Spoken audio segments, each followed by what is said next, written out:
Warning: the views and opinions expressed in this podcast are based on psychic impressions and true life events that may be potentially frightening and or disturbing to some viewers. Any of the information that is shared in this production should not replace the advice of medical professionals and is intended for general purposes only. Viewer discretion is advised.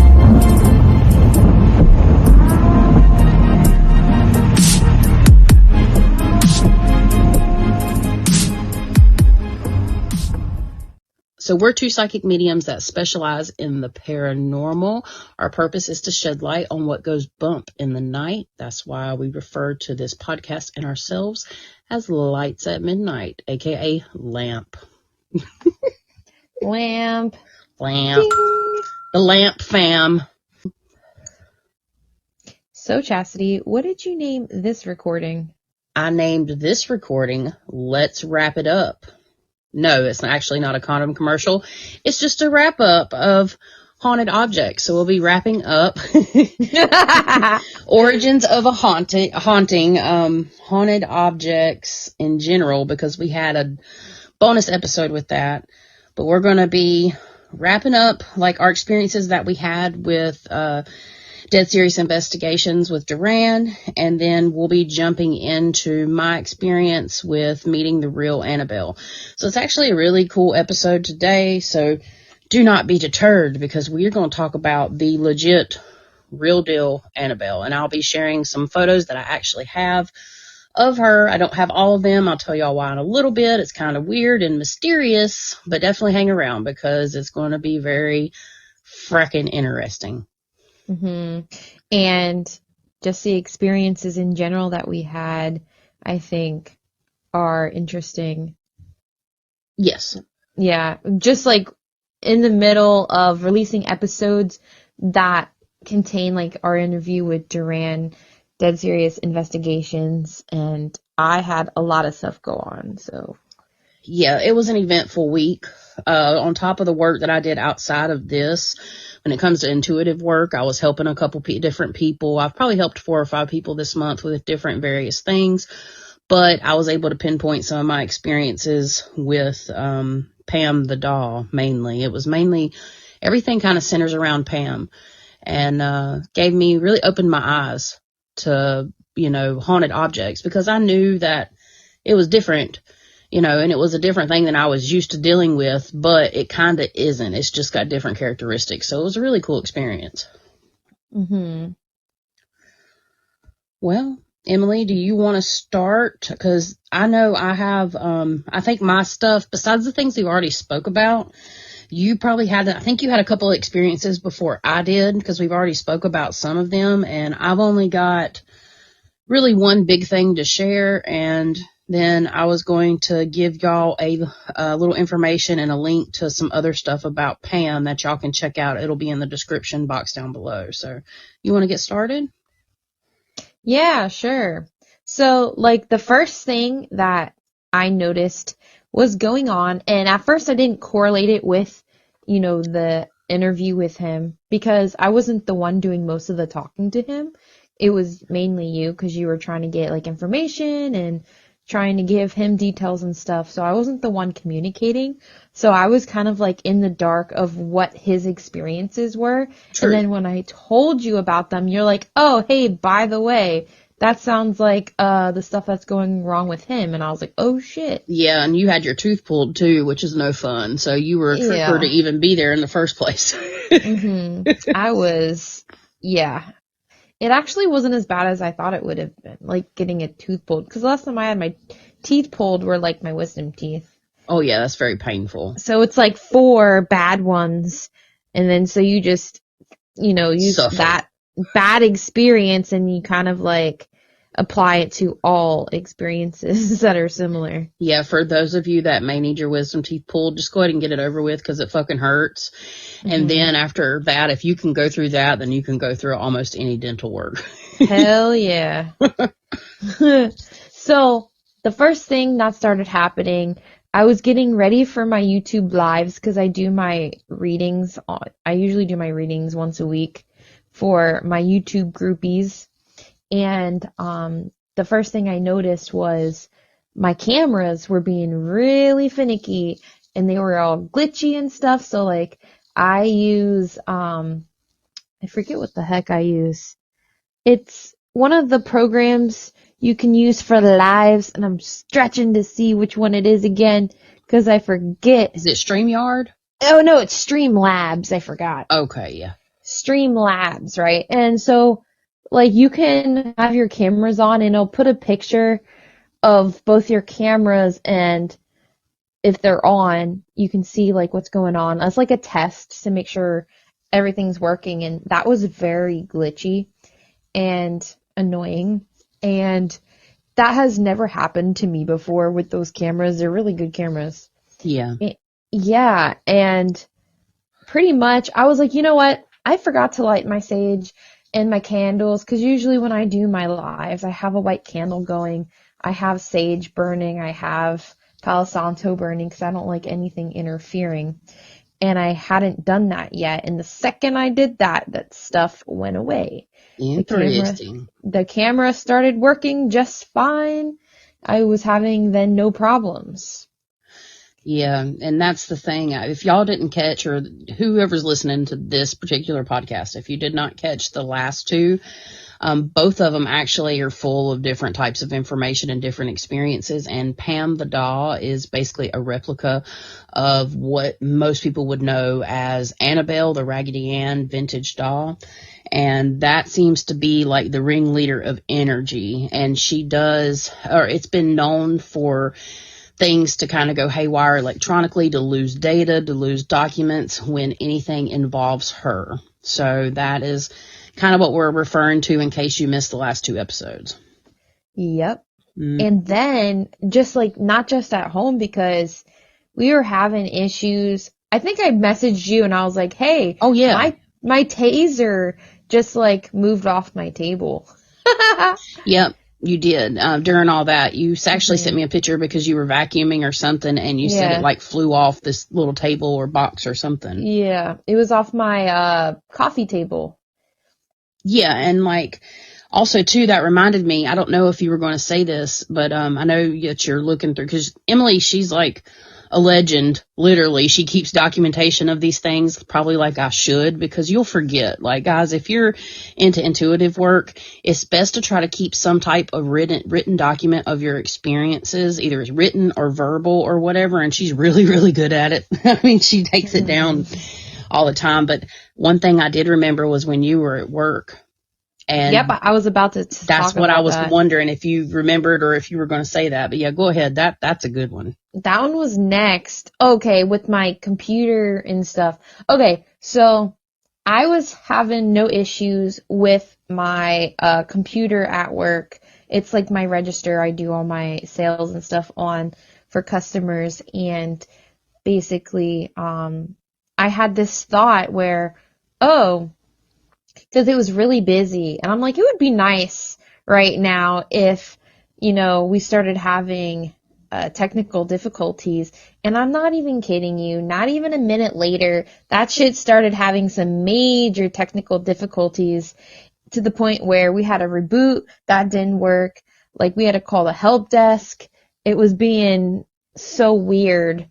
And yeah, I did message you about that. I was like, this is fucking weird. I just thought, hey, it would be nice if to give myself a break, and it happened. Right. And then as soon as she messaged me that, intuitively, I was like, I wonder if it's the doll, because excuse me, I had an experience a couple nights prior to this that made me think that, and I'm going to get into that a little later.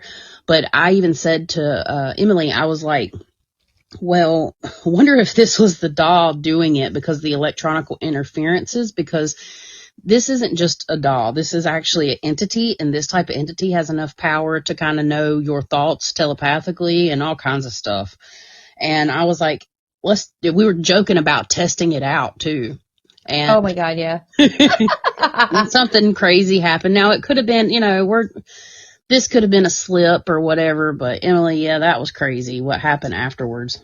Oh my God, when I was in my room and I was like, hey, Chasity, Wouldn't it be funny if I made my TV turn off by itself?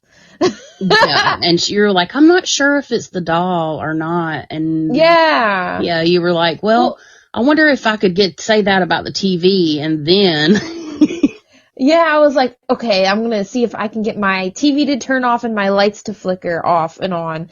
And I went to go pause my TV, like, cause I was watching Netflix and she had messaged me and I wanted to listen to it, so I paused it. I hit the pause button, I remembered hitting the pause button, but then the TV turned off when I did it.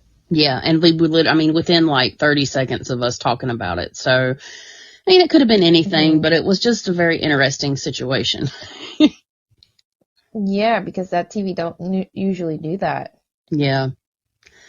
That's crazy. So, can we point that to being the doll? Maybe not. But at the same time, it is an interesting fact, that we were kind of joking around about it in a way, like, oh, let's see if, we can get something to happen. And within 30 seconds, it did. So it's kind of like a ask and you shall receive type thing, which can be kind of dangerous. So you got to watch out for that kind of stuff, even in a joking way, because, yeah. But the thing at work happened again, because it happened to me it was either Saturday or Friday. Oh, shit. Yeah. I don't know if I think I messaged you. I don't remember. It was a very hectic day. Yeah. Things But I messaged you, but I remember like, it was more of a, not a wish for it to happen, but I hope this doesn't happen. Right. Kind of thing. And it happened. And I was like, Yeah. no. That is very strange. Yeah. Well, if y'all picked up, do you have anything else? You probably have a couple more things. You had several more things happen, right? Girl, I got a journal. Right. Well, go ahead. I'll let you finish up then. I wasn't sure how many you had because I was going to say one thing that happened to me the night that we filmed because, see, I will say this. We haven't recorded a podcast since we sat down with him and actually did the interview. So anything that you've heard on the podcast is strictly from that night. So we've had no like legit updates about anything since then. So I'll be able to go back from the beginning. And when we say stuff, this is happening from the time, but a week before we interviewed him up until basically like for me, like a week after. So during the releases of these two things. So that would be the time frame we're talking about here. Side note. Okay. I am sitting in my office right now and my laptop's up. And I had put on the Streamlabs thing just to see what the name was so I could remember what it was. And we started talking about it and the camera's glitching again. Oh, lovely. And see, that's the thing that happens when we talk about this thing because it knows. And as crazy as this sounds, this is like common. This is a common thing. This isn't just us saying, oh, this happened. No, this like happens to people, individuals. When you speak of something that has power, it's acknowledging that it hears you. And that's kind of like the thing. If you stare into the abyss, it stares back. It's kind of a really good example. So, because we don't, even though we joke around and, we don't take this lightly. I think that's important. Just a side note, it's important to add that. It's like we're kind of desensitized to these things happening because it happens to us a lot because of the work that we do and the abilities that we have, basically. So I personally don't want anybody to think that we don't take this seriously because it definitely is and it can be dangerous. So I just want to add that in there. Even though we joke around and clown around about it, it's kind of funny, but at the same time, it's kind of scary as fuck too. So just be careful when you're like picking around with stuff like this. If you're not used to it, it is shocking and it is scary. Yeah, traumatizing. And then like the person that like us, we're desensitized to it, will be absolutely dead serious and maybe make a joke about it and might get a sideways look, but it's nothing offensive. You know what I'm saying? It's just stuff's nothing to play with, basically. Exactly. But anyways. But so so I wrote down, okay.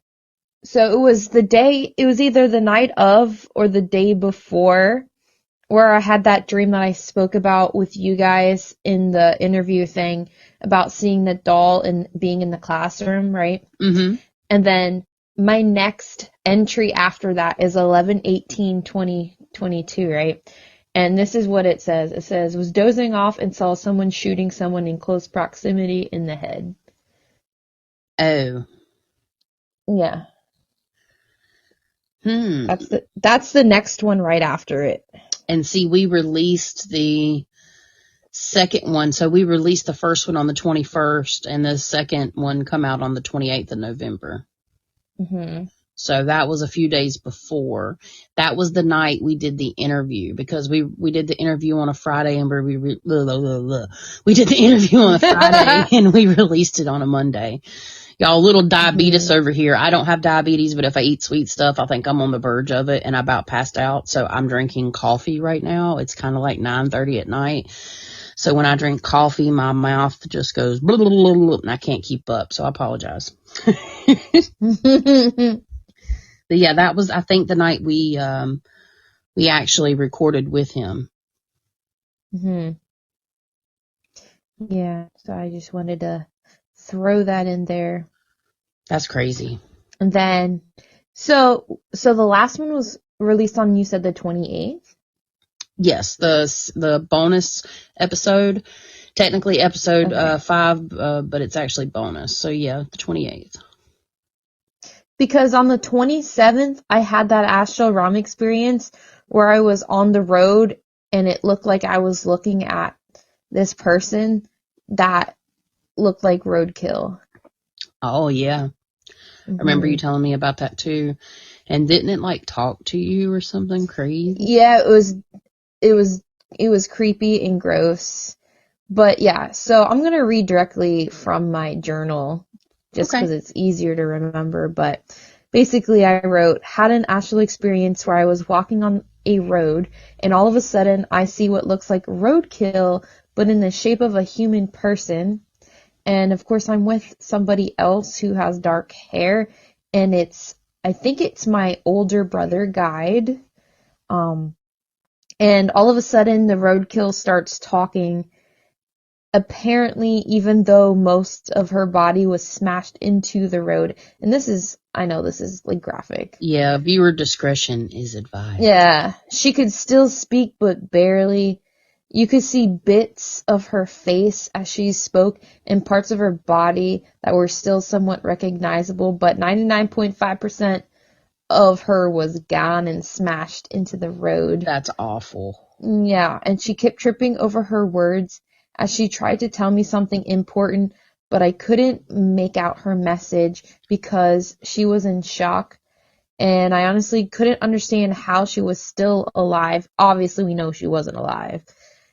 And I tell my spirit guides, like, we need to put her out of her misery, because it was like she was trying to say something important. It was like she was saying this one phrase over and over again, but I couldn't make out what she was saying. It was so weird. But it was just like the same phrase or sentence over and over and over again. So from my best of knowledge, I will state this. Generally, like, I've had experiences where I have seen people in their death state.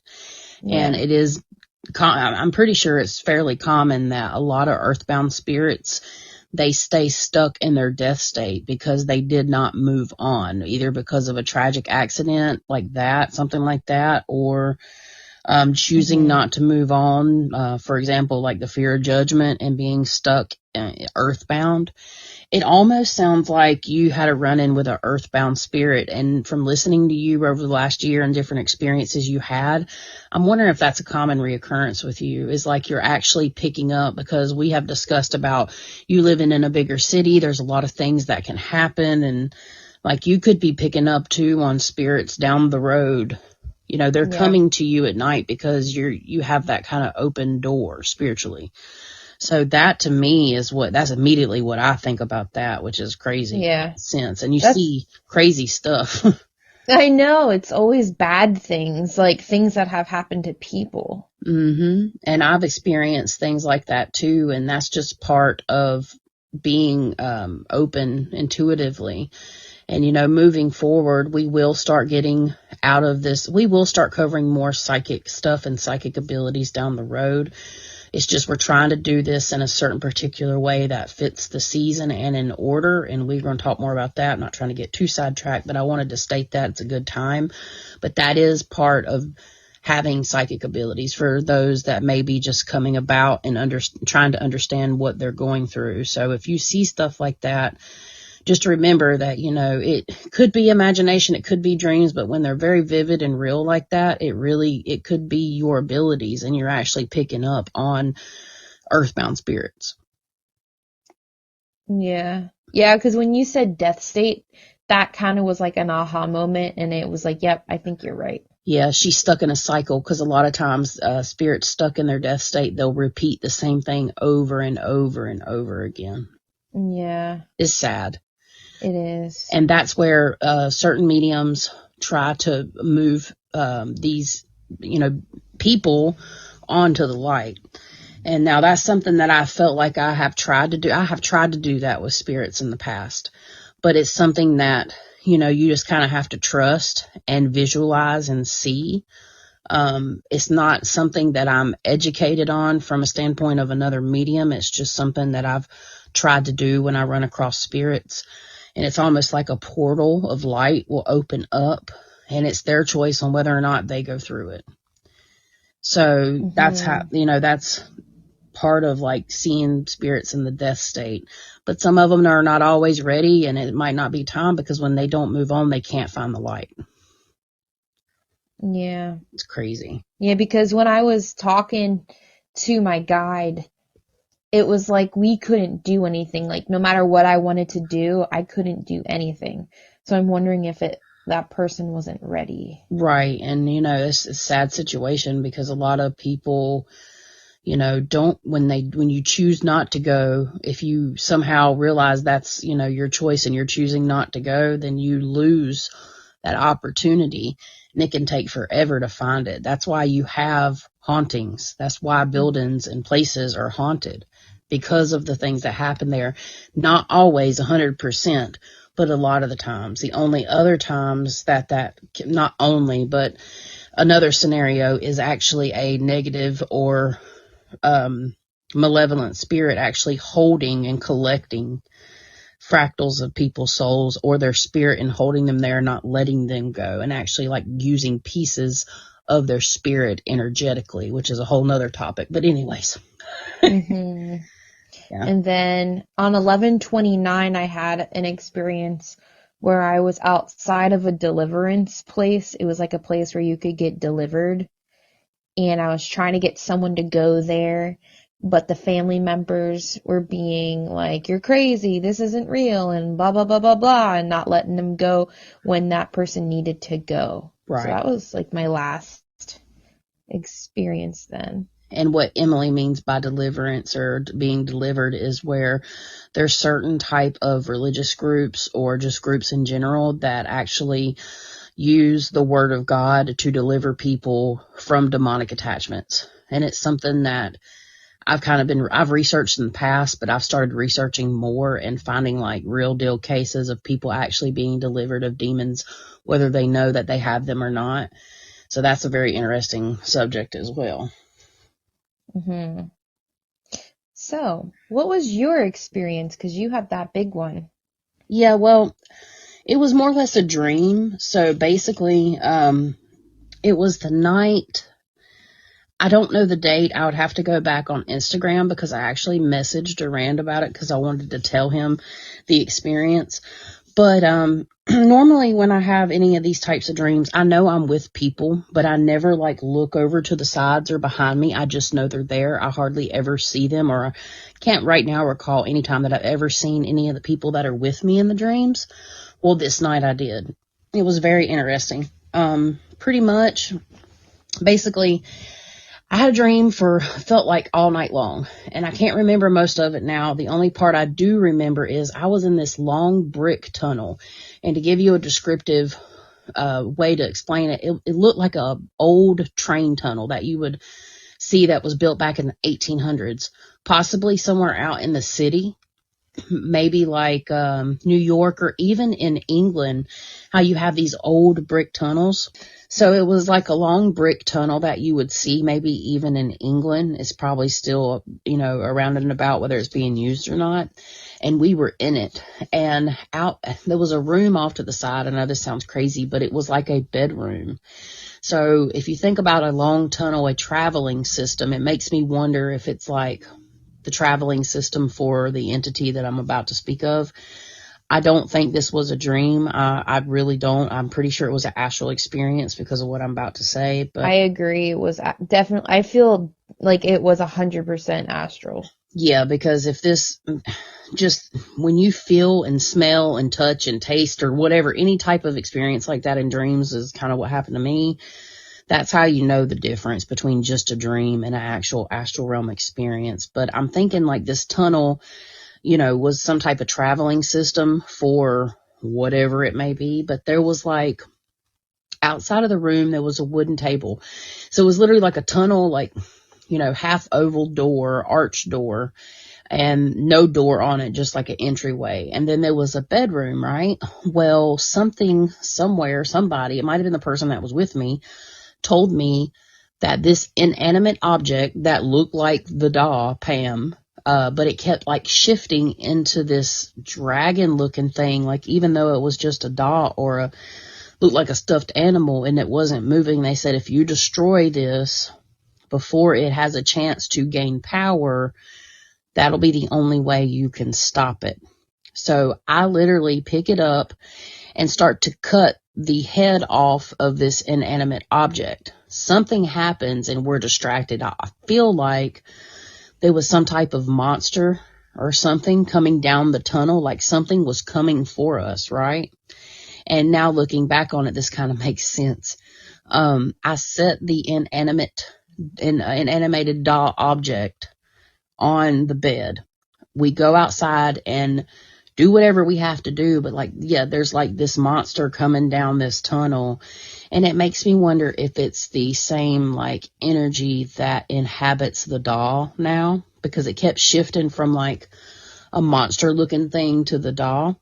And by the time I come back into the bedroom off the side of this tunnel, and the bedroom was like big square, it had blinds, like a big window with a bunch of blinds with actually a little bit of light coming in.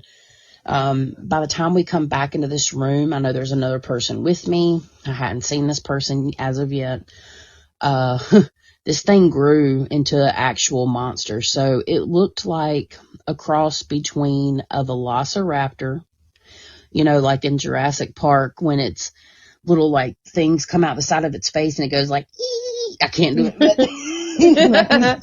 It like has those things on the side of its head and the nose kind of like a velociraptor / dragon, and it was brown and green, and it had like a T-Rex body in a way, but with bigger arms. It didn't have the short little arms. Well, its head had already started to be severed by myself.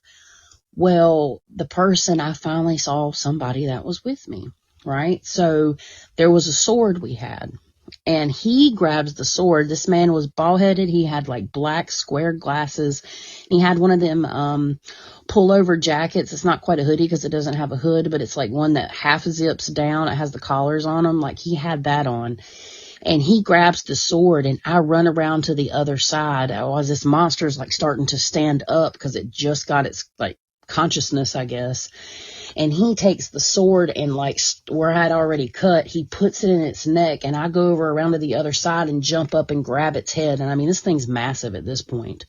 And he ends up finally, between me pulling one way and him cutting the other, we cut its head off. And like, then there's this smell. I've never smelt anything in my dreams in my life. It was like blood, pus, and infection and salt. If you took all of those smells and combined them into one, and graphic, this blood and pus and stuff starts shooting out everywhere. It was disgusting. And just that alone will tell you when you're messing with something nasty and negative. You won't have dreams like that unless it's something nasty and negative. And this happened during the second release. And me and Duran had spoke, and he could agree that, yeah, that sounded very much like some of the interdimensional beings, or extraterrestrial like beings from another dimension that he's actually seen. And now he has some photo evidence of some of these things on his channel. We're going to drop his channel link, like I said, down below. But yeah, so you can kind of see for yourself some of the evidence he called, because he does take his time and goes through these photographs that he gets. And the thing that he caught actually around the Pam doll was very much like reptilian looking, or reptile like. So we associated it with the dream. But yeah, I finally saw somebody that was working with me, which is really strange. I never have. So between that and then smelling and feeling and like trying to dodge blood, and just, it was a lot. It was a lot. Now, was it super scary? No, but I told him, I said, well, we cut the head off of it, so it might not be bothering us anymore, which is not necessarily the truth, but it was kind of funny. So When you were talking about like it going through the tunnel, I can see the tunnel and I can see the room, but the way it looks like it's traveling, it looks like how it's almost like a black smoky energy type situation, and I just see it like darting down I want to say hallway, but it's like the tunnel. And it's interesting because all the really, really bad evil entities that I've seen, like the devil entity that attacked me in that hotel, like it started out in that smoky, like energy thing first before it took form into something solid. absolutely. Yeah, a lot of times and it comes in just like a black mass, and some, like you said, smoky, sometimes see-through, sometimes not. And it was a trip. It was trying to like scare me in a way, but I told him, I said, well, the dreams and places like that is not a place to square up with me. Truly, it's not. If you're going to square up with me, find a different way, because it's not going to be there. So end up with your head cut off. I'm just saying. So, anyways, but yeah, so there's, besides the other things I spoke of, I've had a lot of other things happen, but I can't say it was associated to the Pam, the doll, or any of the haunted objects. One of the video links I'm going to send you is actually, a piece of selenite and one of the dolls next to Pam moving. It's a very short video. It's like 3.5 minutes long. He sent me that I was going to make a post out of, and I still probably will, associated with this video. And y'all will see it coming out, but it's very interesting evidence. If you're interested, I did want to mention that he was a pleasure to work with. We look forward to working with him more in the future. 100%. Like, the evidence and the things and his perception of these haunted objects and just in general is really cool. I think it brought a different element, and it is now the most viewed podcast. The first one that we did with him is the most viewed podcast now that we have. So you guys evidently liked it very much too. So we look forward to working with him in the future. So thank you very much, Dead Serious Investigations. We certainly appreciate it. Oh, and the one thing that did happen the night that we filmed, I got visited by something. I was laying on my bed. My legs were up, like one, like folded up, and then one was crossed over the other. I think I was on my cell phone or something. It was late. And I felt something walk in the room, and then I look up and my whole side of my left leg goes numb. And I actually smelled cologne first, which is weird. So it might have been a human spirit, but this did happen. It might not be associated. But yeah, and then when I sat up, my whole left side of my body and my face went numb, and I had to tell it to leave. So, I mean, something visited me that night. It had to be a man. It was a man spirit, but I can't say it was associated. There was one other thing. I've just had a lot of things happen, in general. Like, the only other thing is, I was talking to my mom, like, previous to us recording with him. Yeah, I was talking to my mom about some things that happened in her life, but I had spoke a lot about this interview with Dead Serious Investigations, and she ended up having a medical emergency that has caused more. Well, it's good that she had it, because she found out some things that she has to take care of. I'm not going to put all of her business out here, but she ended up going to the hospital just like not even 2 days after we had a pretty serious conversation. So that, and I think there might be something else, but I can't recall it right now. I forgot to say, like, remember I was trying to make the social media posts and my phone kept freezing and stuff, and I was getting pissed off, and I was like, fuck, I didn't think I was going to get my posts out.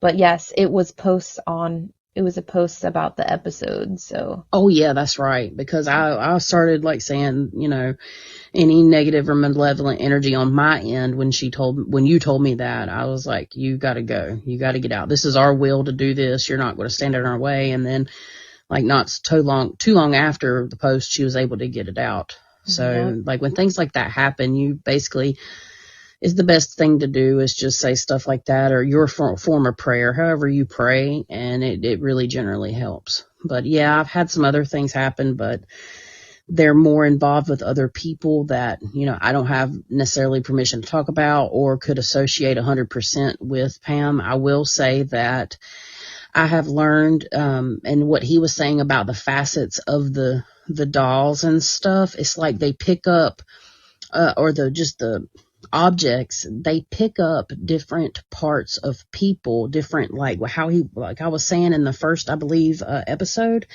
where they pick up different parts of people. It's like, so different demons have these qualities too. And I don't really know how else to say this except the negative facets or personalities or traits of people is also certain particular types of demons and what they do. And like how they make people do things. And that's what's in this doll. So I don't know if you've heard that episode, you may recall what I'm talking about here. I just found that's an interesting correlation with demons being like, let's say, depression or trickster or whatever. The doll, he was talking about how they have, and the dolls themselves have different personalities.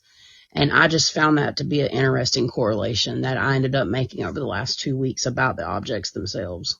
Yeah, and it's kind of like, too, with people, that's why it's kind of hard, too, when you have people with mental illness such as DID, dissociative identity disorder, also known as multiple personalities. Yeah. It can look like that. But I feel like there are times where it's not a medical diagnosis and it is demonic entities and they are taking form or shape or form as different personalities in a person. Yeah, and that's a sticky situation and subject, you know, but I agree. I don't think all mental illness is 100% medical because it is documented that sometimes medical professionals cannot help certain people. Is it all the time or every day? No, not necessarily, but there are cases that are out there. There are doctors and psychologists that will tell you they have dealt with people that they say it's more of a spiritual thing. And sometimes that's hard for them to admit because they become so logical and with their schooling and all that kind of stuff. So yeah, I agree with you. And I would like to actually, at a later time, kind of dive a little deeper into that subject. Oh yeah. Let me use my psychology minor for once. Yes, there you go. I was going to use it for something, right? You know, same thing with me. The only time I use my college degree is like when I'm making posts. Actually, it comes in handy because I make my posts and stuff online and all that kind of stuff because it's graphic art. So I guess I use it sometimes, but not like I should. But anyways, yeah, just wrapping up. It was awesome. We really enjoyed this. We are looking forward to bringing more people on in the coming episodes. And that's a perfect time to go ahead and say, hey, if you have a story you want to share, we are looking for people that want to share their origin stories. We have several people that are interested that we're just trying to get everything set up and find a specific place in this season to fit it because we kind of want everything to go in a nice flowy manner. But if you want to go ahead and get in on that, definitely reach out to us. We're using it as an opportunity to get different perspectives of different people's situations. And this whole season and the whole purpose is to show people, like I said from the beginning, that you are not alone.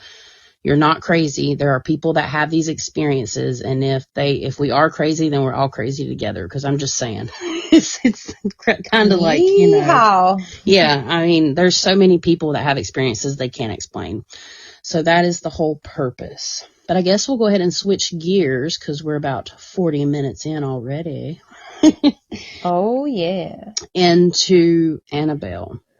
Yep. I want to know. Give me deets, girl. I need some details. Right. Well, there's quite a bit. Probably not gonna, honestly, I don't know if I'm gonna give every juicy detail. I might save some for the doc, because I do have a video and photo type podcast style documentary that I am working on, but I'm just gonna go ahead and tell you, I promised you guys that on my Luna Beams YouTube. But here's the thing. The phone that we took, okay, we had our own phones. I think my fiance V, he had 2 phones with him, and I had my phone with me. His extra phone he brought with him is the one that he used to take pictures of Annabelle, take pictures of the Ed and Lorraine Warren's grave. We took pictures of the house we stayed in. The whole entire Connecticut trip was on that phone. I go back to retrieve the phone, I plug it in, and the back of the battery starts swelling. I mean, the phone like doubles in size. And, you know, it's not very expensive to get it replaced. We've got to get it replaced, but it's actually very strange because, yes, batteries do this, but out of all the phones that we have had that, you know, we have had for years, the battery does not swell like this. I mean, and it's not that old for the battery to be doing this. The battery is not that old, and it shouldn't have done it. So all of my footage is on that camera or on that phone in its like camera files. It's not even on an SD card.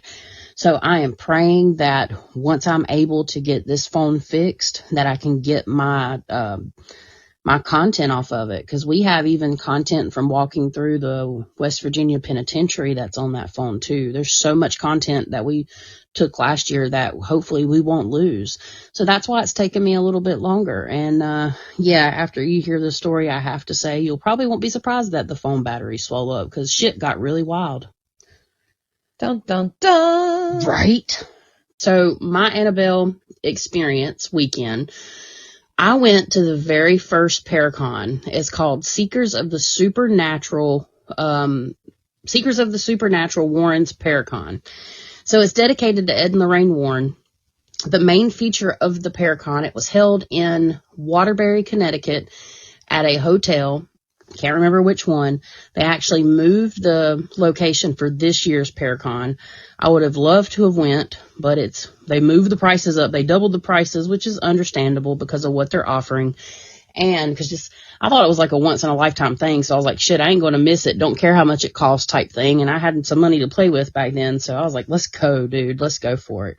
So we planned back in May to go, and we rented a car, because our car, we had drove it to West Virginia a month before, but driving it like down the mountains, like on, I think it was Highway 70. Yeah, Highway 77, I believe. And everybody's going 90 down like a mile high mountain. It was just too much in our little car. It's a little older, and I wasn't about to do that. I'm like, shit, well, we're going to rent a car and go up there, because we were driving up north. And I'll tell you what, driving up north compared to driving down south is totally different. No offense to anybody that's up north, Emily. But yeah, totally different situation.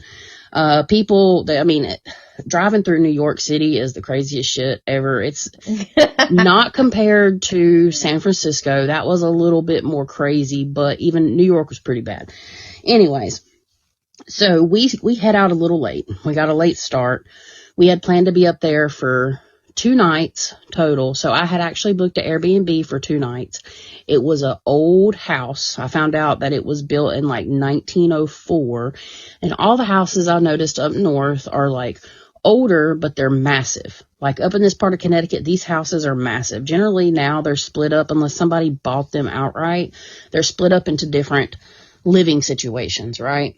So that's what I took from this. This house was really cool. But on the way up there, our plan was just to drive straight. It's a 15 or 16 hour drive. I couldn't do it. I old ass.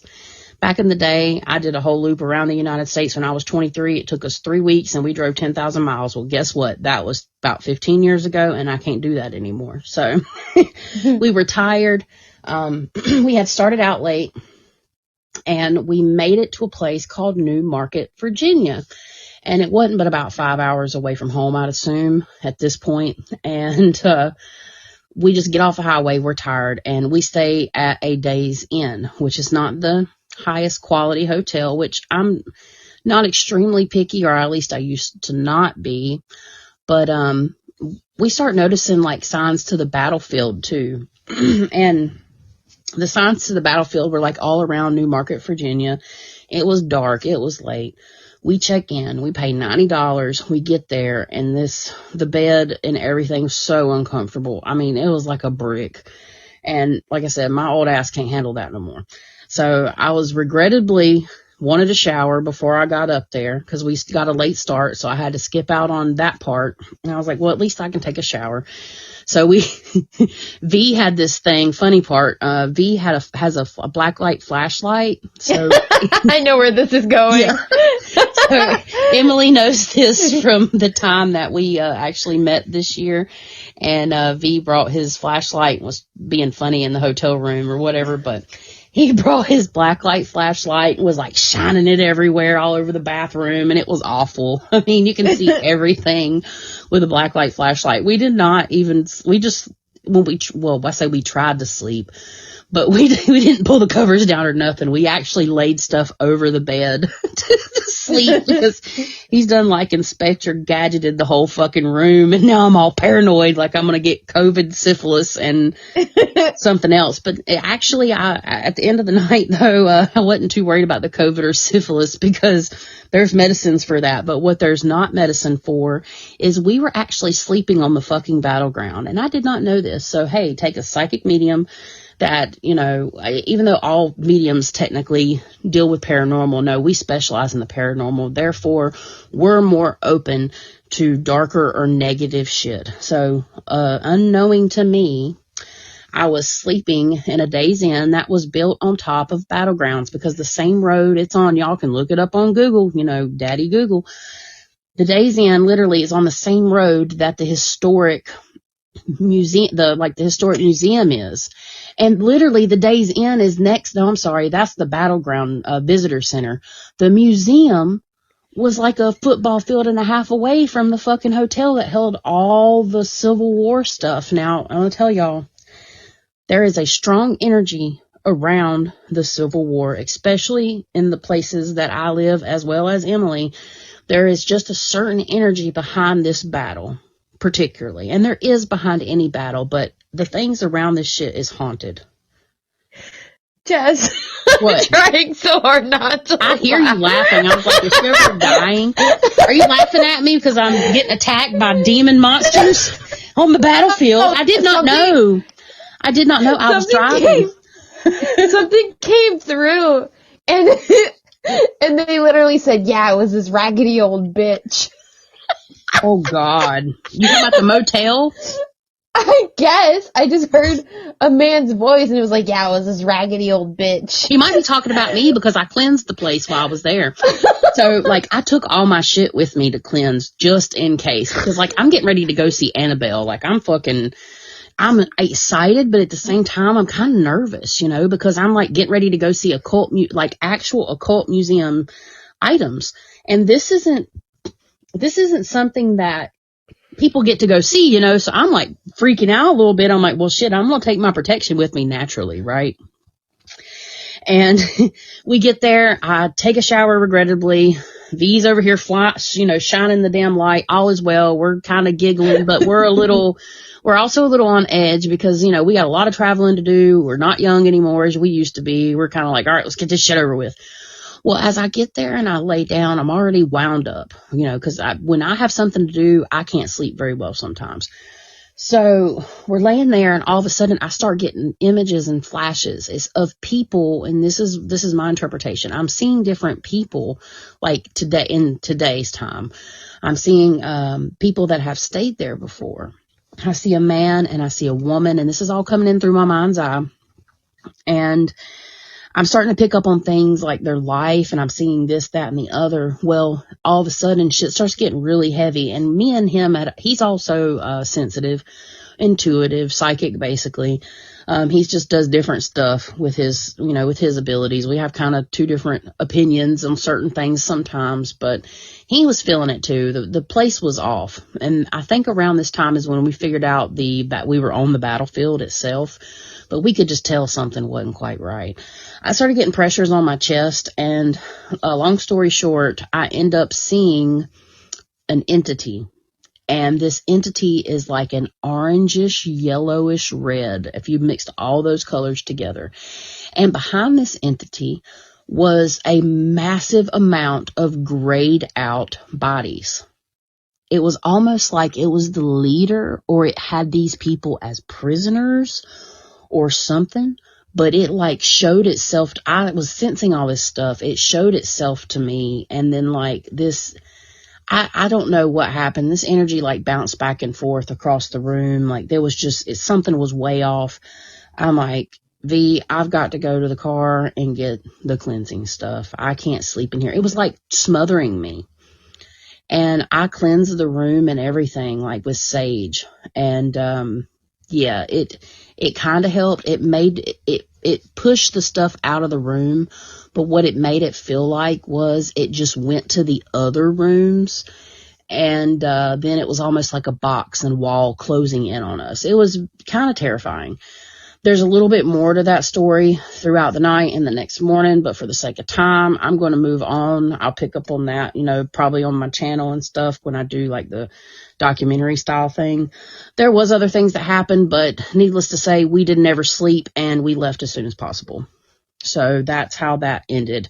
So we're driving, we're going through, we finally get up to New York. So we're in New Jersey. We got to see the Statue of Liberty and all that good stuff from New Jersey, and spent a little time there, and then finally arrived in Waterbury, Connecticut, probably 11:30 p.m. the next night. Because we took our time and stuff like that and enjoyed ourselves. So upon arriving at our house is gorgeous. It's 3 stories. It's old. And as soon as I get there, I'm like, there's a mother with a baby here. There's a sad woman with a baby. Baby passed away. Pulled up in the driveway. So upon arrival, I already could tell that there is energy in this house, which is to be expected. Because, this part of the country has got 400 years of history. There's a lot of things that's happened there. It has it really looks similar kind of to my home in a way, in the mountainous areas, not too far from my house, I guess you could say. Well, it's quite a ways, a couple hours, but the point is it's beautiful. And the whole entire northeast side of the country has a different energy.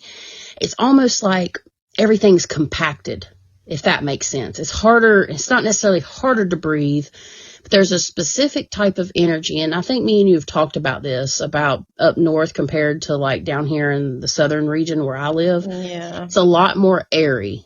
But do not mistaken the fact that there is a bunch of haunted ass shit around here, to a degree of like cryptids people refer to, a lot of interdimensional things and all that kind of stuff. But in comparison to where I live from up there, it's just different. There's a different energetic feeling.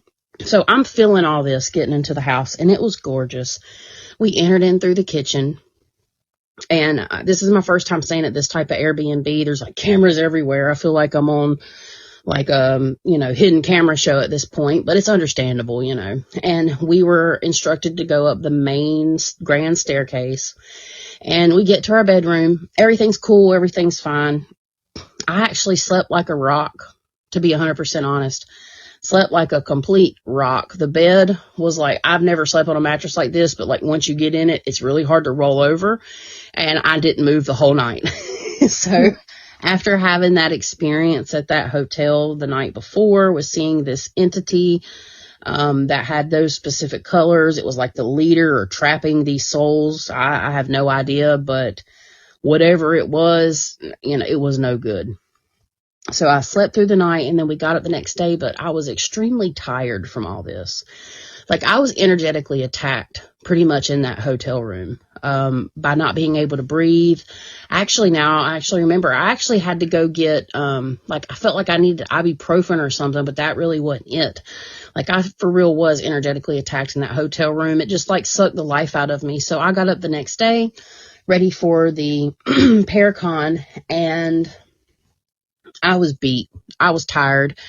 I have bad back problems, and I was swollen. I was sore. I just felt like I had got beat up, basically, even though I slept well and went to bed early, too. Mind you, this is Halloween weekend. Okay, so we actually got to see the convention or the Paracon on Halloween. So we have now made it to Halloween Day. And we get there, super awesome, place, super awesome stuff. Many people, different vendors and speakers. We actually got to listen to Tony Sparrow talk shit about Zach Bilbo Baggins. That's what we call him. But, no hate to him or anything. But, yeah, that experience that Tony and Zach had over Annabelle, where Tony just took the doll and Zach just couldn't help himself, because he was being called to touch the doll and stuff. He has like a big spill about that. There were several speakers, very, top-notch people in the paranormal community. So one of the cool things we got to do is we waited to the very last to go see Annabelle and the Occult Museum items, because we didn't realize exactly how it all worked. But we waited to the very end because we had to go back outside of the hotel room. The line wrapped around. I had to wait in line for an hour just to be let in. Even though the contents of the place were like right down the hallway, I could pretty much see where they were letting people in, but you had to go outside and get in line. Kind of glad that I did wait, because like it would have been a lot longer if we would have waited to get in. We'd have waited 2 or 3 hours. But while we waited, we actually did this thing called a biopulsar reflexology. I think that's what it's called, where it measures our auras. And there's different things that like measures your different chakras and all that kind of stuff. She just did like a quick reading of our aura and stuff. Well, when she did mine was all yellow and orange, just like the color of that entity. And where there's color was supposed to be around like my chest and my heart area, it was completely gray, which means depleted. So that I feel, at that time in my life, I was very much on the creative side of like developing different parts of my business for Treasure Tree and everything else. There's some other stuff in that picture. There's some white, because she asked me to open up. You could see like when she said open up and just like open up all your chakras, you can see a beam coming straight out of my head, because that's what I envisioned. It was really cool. I'll probably share that online one day. But the weird thing is my energy, my aura was exactly kind of like the same color as that entity that I saw. So that was kind of like a validation for me that I was spiritually drained at that point already. From that attack in the hotel room. So finally we go outside. We get to see Annabelle. V actually had it done with him too, his aura read too, so we could see the comparison. Two totally different things, and everybody's looks different naturally, but this was way different. Mine was way off. She said my heart chakra was only my heart area was only operating at 0.03%, which is the lowest she had ever seen. She's like, I'm not a doctor, but this is like, you need to go to the hospital, or you may want to get this looked into. But I didn't never do that. I just figured it was because of what it does. So if I die from like some heart condition in the next little bit, y'all know why. But no, I'm serious. It's not funny to joke about, but I'm being honest. Like, she told me to go. So I wait in line while he's getting his chakra and or whatever thing read, and we finally get to go in. So we were able to take photos, videos, and all that stuff. So some of y'all may have seen some of that on some of my socials or whatnot. I definitely will be sharing a few of those this week. But it was like a funeral procession. So like, you're antsy when you get in here. It's a room set up with multiple objects from, the Warren's Occult Museum. You cannot go to the Warrens' house and like have events or anything because zoning and the neighbors are kind of assholes. So that's what Tony was saying. Tony Spera, he was like, we can't really have events there because of this reason. And walking in, you pretty much have Annabelle as one of the first things you see. The box was different. Upon like watching other things, they build another box to travel in because they don't want the original box to get messed up. But as I walk up to Annabelle, and this thing has been blessed, like this box had just been built. It had been painted with like holy oil mixed in with the, the stuff. Like they do all kinds of stuff. Blessed by a priest because they're Catholic. Blessed by, breasticles. Blessed by, all kinds of ways. Holy oil, anything you can think of. And honestly, as much as I know that the story and the legitimate, like, thing about Annabelle, I felt nothing.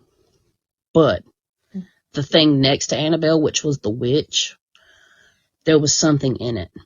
Absolutely 100%. A lot of those objects had a lot of energy, but I was really impressed with how well they, took care of the Annabelle. But at the same time, though, I know there's something in that doll. Like, I know for a fact. I feel it.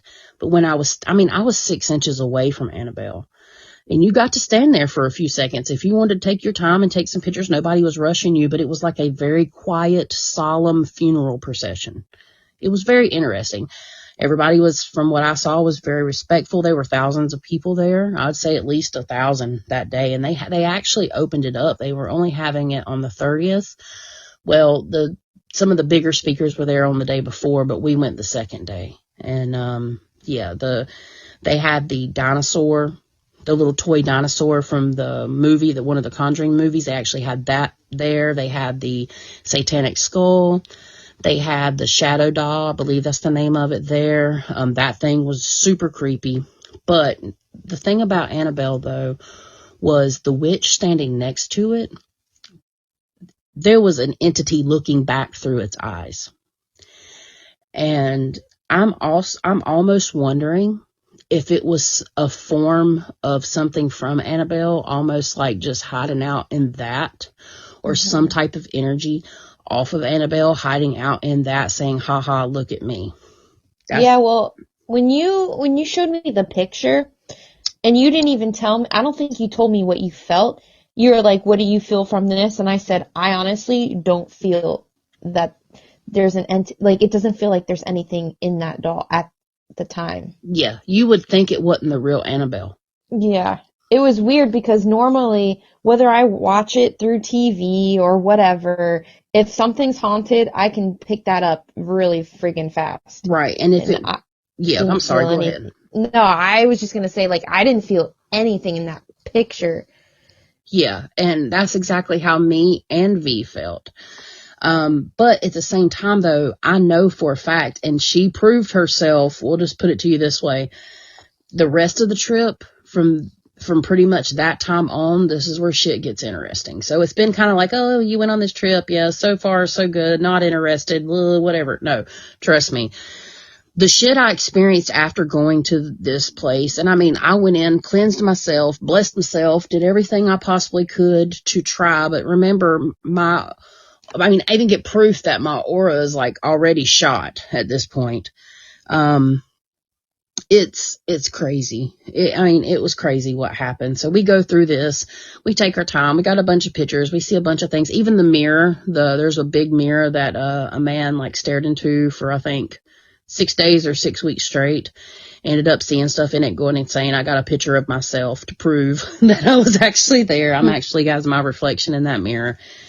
And we leave. So energetically, yes, there was things there. But as far as like the big bad Annabelle, I didn't feel it. Now, like I said, I attribute this to them putting up protection in this box, but also too, they have to move Annabelle from one box to another. They have no control over whether or not that entity stays attached to Annabelle, because we were talking about the doll being possessed itself. And that's kind of hard because it's more like an attachment. So it's theoretical to me that the entity could have hopped. Absolutely. And That's what I was thinking too. Like when yeah, I felt nothing, I was like, well, what if it just hopped to another? And just talking to Duran and his experiences with the dolls, and then the insight that I got from my guides of them changing places with different objects and different dolls, it makes sense as to why that doll, that witch thing next to it, could, you know, have the attachment of Annabelle because it hopped. right. And now, granted, they say all these objects have something attached to them or some type of energy present based on what some of them were for, they had the first thing that was there was the satanic idol. That was the first thing you were greeted by was the satanic idol. Then you had the Annabelle doll, and then you had the witch, all on one side of the room. Satanic idol was kind of creepy. And that is the story about the satanic leader that and I say satanic because that's what they refer to it as, but they actually used entities in their practices and stuff. When Ed took this out of the forest, that's when Lorraine had got sick for like 3 days and fell out in the yard and stuff. And he was actually had a phone call with the guy that, they did something to Lorraine to like as a warning, like not to fuck with my shit anymore. So that was there too. And that was really creepy, energetically. So, but overall, intuitively is generally as strong as pretty decently strong intuitive. Like I'm not saying I'm the best, but I have some crazy ass abilities. I didn't feel anything. It wasn't until after. So we get back. Actually, no, we end up leaving that because it ended at 5. We actually drive up to, what was that the next day? That was the following day. I'm sorry. We went out to eat and we went back to the house, and it was Halloween night and there was no cars there or anything. So we're sitting there. V is a musician and artist, so he's constantly creating something. He actually brought his 7-string with him and his computer and stuff so he could play and like write music and stuff. That's just his thing. So he brought that. He was over at the little desk that was in our room. It was perfect. I had the bed. He had the desk. We had it all set up, and I was tired and I was beat. So I basically just laid there. Well, the doorknob at her house, we would go in and out of it. It ended up kind of like getting crooked, and we couldn't shut the door anymore. So I messaged her, and basically say, hey, I'm sorry, but the doorknob is kind of messed up. She's like, it's okay. No worries. This has happened before. We'll fix it. Cause everything is original as possible in that house. And it was the original doorknob to the outside, like mud room before you walk in the side door. And she's like, well, when I get back home, I will fix it. Now, mind you, we're the only people renting from her that night. We're the only people in this. She had like 2 or 3 rooms that you could rent from. Half of the downstairs, the kitchen and stuff, you're welcome to go in and use. Like there's snacks and stuff. I don't think you could sit there and like cook a whole meal, but you're welcome to use part of the kitchen. And then the rest of the house is shut off. You're only allowed to kind of go in the kitchen and then go to your room and go to the bathroom. And there's only like 1 or 2 other rooms to rent. There was nobody there. Nobody was there. And we hear somebody on the 3rd. So our bedroom was backed up to like a servant's quarters staircase. So it wasn't the main staircase to the 3rd floor. It was like the main level didn't go the main staircase didn't go all the way to the 3rd level. But the the staircase in the kitchen did. So there's nobody there. Nobody else is like in the house. And all of a sudden we hear somebody come down those steps. And there was a door to it. So there's a door, and I'm pretty sure I saw a crack. I saw the crack through the door, and there was like a bedroom. Like, I guess it would be like a servant's quarters bedroom with the door. And then when you go upstairs, I don't know what it looked like. I'm pretty sure that's her bedroom space area. And we can hear them walking through that area to a degree. But nobody ever opened the door. Nobody ever went back up the steps. And nobody went down the main staircase. And even if they did, we would have heard them come back up the staircase. If they went out the door, it makes a beeping noise. They had one of them alarms that goes beep, beep, beep when you open the door. Nobody ever went back up. Nobody ever went back down. Nothing. So we have a phantom staircase experience. And she was not there. So we already had, that was our first ghostly experience. So everywhere we went this weekend, we had something happen. Checkout time was 11. We get up, we sleep well, get up. I'm still a little tired. Cool deal, whatever. And we go to Monroe, Connecticut, and that is where Ed and Lorraine Warren lived. And we go visit their gravesite. Now, me and V had a conversation about what he wanted to do. If any of y'all follow me or anything that I do, you know that we make jewelry and we make little terrariums out of try to make it out of all natural things. They're really awesome. He wanted to do a haunted version of those, and he wanted to use graveyard dirt. And I told him that's not a good idea. I did not say no. I mean, he's his own man, but I was very adamant on him not taking any graveyard dirt, because at that time he did not know what graveyard dirt is used for. He did not understand the consequences or the uses of graveyard dirt. Graveyard dirt is used in a lot of different ways. We'll just keep it at that, right?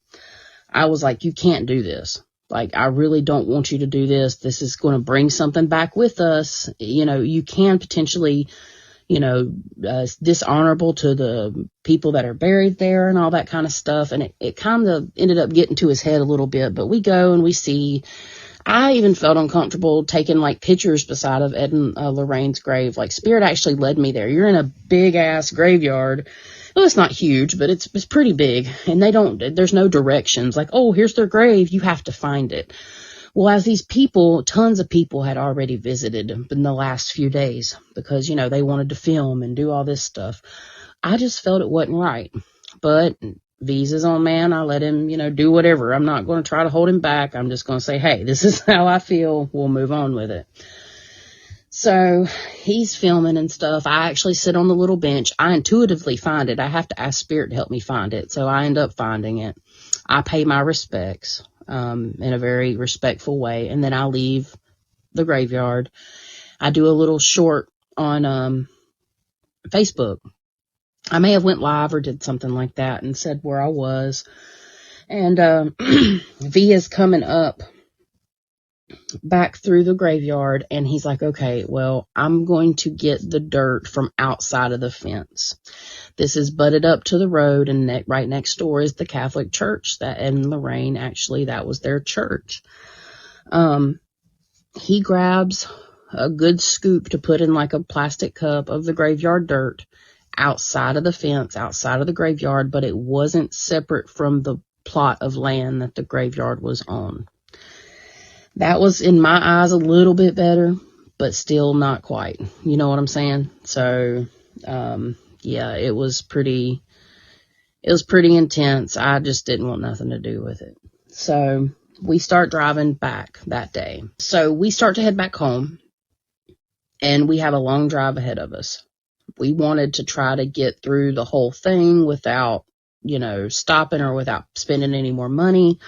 The car rental ended up being almost $600 or $700 just for a few, 4 days, which was crazy. I might as well just have drove my own damn car, with the cost of the tickets and everything. It ended up being a lot more money than I wanted to spend, but it was money well spent, so, but we have a deadline to get back to turn the car in. So we didn't want to spend the night nowhere. So we start heading back, and we're beat tired. We ended up pulling over somewhere in Pennsylvania, actually, and sleeping at a Walmart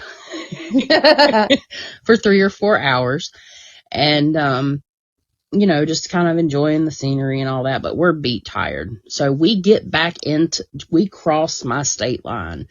We're golden. We're 45 minutes from the house. It's 2:30 a.m., which is not a stranger. That time is not a stranger to me, but we were just tired from all the traveling. And basically, we pass over the state line.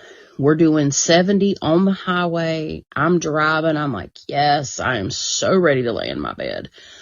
All of a sudden, I had no time to react. I have a green, clean driving record.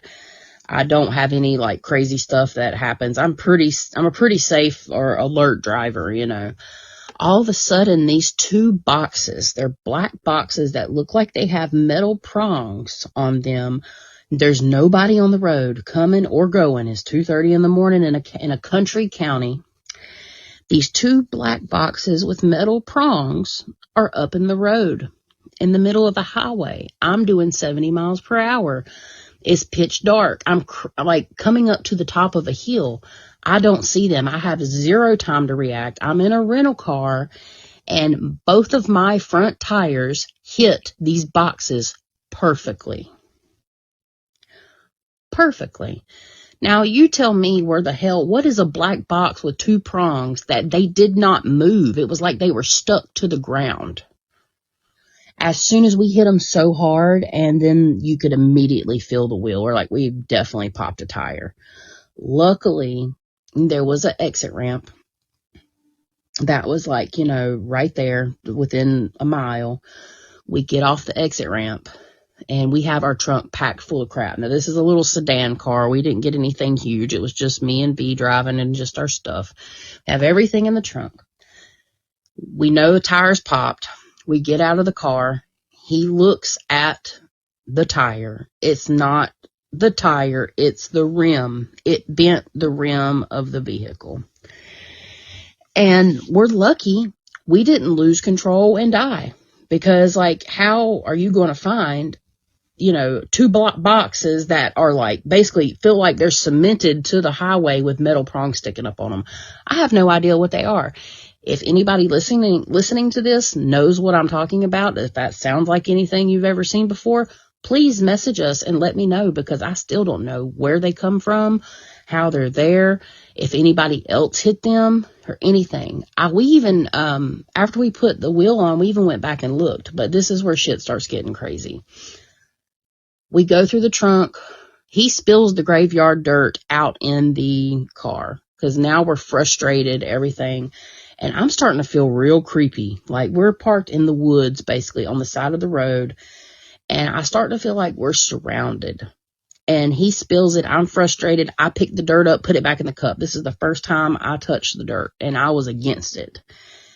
As soon as I touch that dirt, like, I just feel like we're completely surrounded. And he gets I tell him, you know, and he's like, yeah, I feel it too. Something's off. And I'm like, yeah, something's off. He gets the spare out of the trunk, goes to jack up the car. You know, we're using what come with the car at this point. We're like, great, we're going to have to pay for this. This is going to be a catastrophe, all that kind of stuff. And he's got the car jacked up, and I look over in front of the car, and I see a 10-foot tall being of light. I would say it's the closest thing I could say to an angel. And I said, I could no more get out of my mouth, Nick, something's about to, and then the car falls on him. The jack fails and the car falls, and he had just enough time to jump back. I couldn't even get the words out of my mouth. I saw a literally 10-foot tall white being in a white robe. And as soon as I literally was saying it in the car, like, it was almost like it was pushed from behind. The car fell. So, I don't know, but it was the craziest shit. I could hear, it was like a semicircle or a half moon of entities around us, just watching us. I heard laughing. I heard all kinds of stuff. Him bringing that graveyard dirt back was bad. Okay. And also, too, there's another kind of linkage to this that if people know about Annabelle, then you might have already figured this out. But the car almost fell and crushed Nick. And it was really freaking scary. It might not sound super scary, but I'm going to tell you what, when you're there and you're in the midst of that, and at this point I'm like, yeah, that's a bad omen. You took something that didn't belong to you, and it was just too much. So we are 30 minutes away from home. We finally get up the road. We get the tire put back on. We get out of there as quick as possible. We get to the next exit, and my phone is gone. I have no way of like understanding how my phone is gone at this point. We have to turn around and go back to the freaking exit that all this stuff just happened on to look, because I'm almost positive I put my phone inside of the vehicle. Now, can I tell you that I did or didn't? No, I can't. I can't tell you whether I did or didn't put the phone on top of the vehicle, but I was almost positive I put it in my purse or beside of my purse in the vehicle. Okay, so we turn around and we go back. My phone is not there. We're like, well, my phone's a goner, I guess, because it was ringing and we didn't hear it. It wasn't in the car. We checked everything. We checked the trunk. I mean, we checked everything. As we're going up the on-ramp, there is my phone laying in the middle of the fucking road on the on-ramp to the highway. V saw it. Like, I didn't see it because my eyes, I can't see very well at night, like far off. And he's like, I think that's it. He pulls over, he runs, he gets my phone out of the middle of the on-ramp. It's not even cracked. There's nothing wrong with it. Like, there was no cracks. There was nothing. There was a tiny little black dot I'm talking about the most minute black dot of screen bleed at the top. And then I'm actually holding that phone right now. It's still in the same exact case. The phone's still operational. And yeah, and mind you, this phone had pictures of Annabelle on it, right? Now, remember me telling you about the phone, how the battery swell up. That's why I haven't been able to do the documentaries I wanted to do on the places that I visited, or they'll kind of be like documentaries. They'll just be the stuff I've got, because I didn't think about doing anything super professional with it when we did it. I'll just go ahead and say that. But, yeah, so we finally are like, I'm like, you've got to get rid of this. You're not bringing that graveyard shit into my house, into my home. I don't want nothing to do with it. At this point, he's freaked out because he almost died. I had a car fall on him, like on his legs. He had his legs, were close to the car, but the way the car fell, it was pushed forward. He's had a bad experience with this. Like, he's had cars almost fall on him half his freaking life. So he doesn't like doing it, but we had no choice. We end up taking the graveyard dirt to the closest graveyard that we could find. And I had black tourmaline, I had sage, I had holy oil, and I said, I don't really know exactly what to do, but Spirit basically said there was a battle between basically good and evil back there at that area for what you did. And not only that, just things that we have done this weekend, and things were literally battling to try to keep us safe because something really wanted to hurt us, really bad. And like I said, I was hearing laughing and all that. We took it to the graveyard, and I said, you just go pour it on the ground and just apologize and say that you're very sorry and pray and do whatever you can, because we're not bringing that back to the house. We luckily made it back to the house, got the car. We ended up having to not really pay a whole lot. He ended up not making us pay for the tire. They were like, oh, well, that's cool. No, flat, no problem. We're like, no, it's the rim. So we did not get we had to pay like an extra $160. So it wasn't anything crazy. So, I mean, it was all taken care of. Now, looking back on that during this time, all this hecticness, one of the common things that happens when you come into interactions with Annabelle, people that mocked Annabelle especially, was the young man that mocked Annabelle and said, this is just a doll. I think he actually picked it up, and I think it was the pastor that did, or the priest, but the young man that mocked the doll and said, this is a joke. And then Ed kicked him out, him and his girlfriend. Well, he died 2 hours later on his motorcycle. And then the priest that picked up Annabelle and threw it across the room and said, God is stronger than any devil, and was like, this is nonsense. And Ed got really upset with him, and said, you shouldn't have done that, Father. Matter of fact, about 2 hours, when he was on his way home, the man wrecked his brand new car after seeing Annabelle. So I kind of correlated that, that was our experience with Annabelle. We basically wrecked the car without wrecking. It could have been a wreck. We went back and tried to look for those boxes because it wasn't but a mile up the road. We did not see anything. Nothing. There was nothing there. we hit something very hard. Freaky. Yeah, there was nobody on the road at all. Like maybe one car every 5 minutes. But yeah, it was overall, everything was good until we crossed back into my home state. And we were like, oh, we had like this sense of relief that we hadn't had all weekend, because even though it was fun, it was just a lot on my body after the things I went through. But all in all, Annabelle, whatever's in her, is very real. Yeah. And lesson learned, don't take graveyard dirt. Don't underestimate the power of things that, you don't understand. And I never technically did, but for all that stuff to happen, could we say this is a huge coincidence? Sure. But I experienced a lot of spirit activity that weekend, and that was my experience pretty much for the most part with Annabelle. That's trippy. Yeah, taking graveyard dirt was not one of my ever thoughts of doing. And he wanted to do it for terrariums. He wanted to make jewelry from haunted locations, which is a really cool idea. Don't get me wrong, but you're actually bringing in the energy from those places. So even though the idea was cool, spiritually, it's not cool. Yeah. But yeah, that was my experience with Annabelle. I'm sorry V couldn't. He was going to be a part of this. We may have him jump on and do a little, bit about it, but he has started working when we record. So he was not able to be a part of this today. I had told y'all he was. So if we can fit him in, we will, but we're already pretty good into this. So anyways, well guys, that is pretty much all I've got for my Annabelle story for the most part. Again, I'll be doing more with photos and covering the journey at a later time on my Luna Beams channel. But I really hope you enjoyed my story and our recap of mine and Emily's recap of our interview with Duran and the things that happened to us. Guys, if you don't mind, please like this video or whatnot on your different streaming stations, however that works.